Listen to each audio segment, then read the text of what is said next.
வணக்கம். யுபிஎஸ்சி தேர்வு எழுதக்கூடிய தமிழ் விருப்ப பாடம் எடுக்கக்கூடிய மாணவர்களுக்கான பகுதி இது.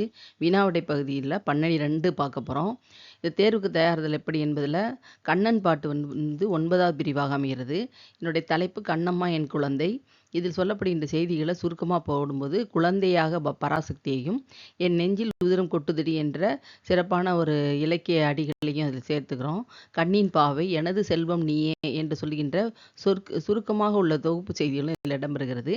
மொத்தமாகவே 10 கருத்துக்களாக இந்த பகுதியை பிரித்து எப்படி படிக்கலான்றதையும் சேர்த்தே பார்க்கலாம். இது வந்து பகுதி வந்து பராசக்தியை குழந்தையாக எண்ணி பாடுதலாக இந்த பகுதி அமைகிறது. என் குழந்தையான கண்ணம்மா, நீ உனது கண்ணில் நீர் வழிந்தால் என் நெஞ்சில் உதிரம் கொட்டுதடி.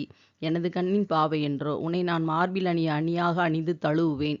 உனது கதைகள் போல உலகில் எதுவுமே இல்லை. நீயே எனது செல்வம் என்பதாக சொல்லப்படுகின்ற இந்த பாடப்பகுதியின் மொத்த 10 கருத்துக்களும் இந்த இணைப்பில் இருக்கு. நீங்கள் வந்து எழுதி வச்சு படிப்பதற்கும் விடை தயாரிப்பதற்கும் எளிமையாக இருக்கும். என்னுடைய யூடியூப் லிங்க் இதுதான். தொடர்ந்து பார்க்கலாம்.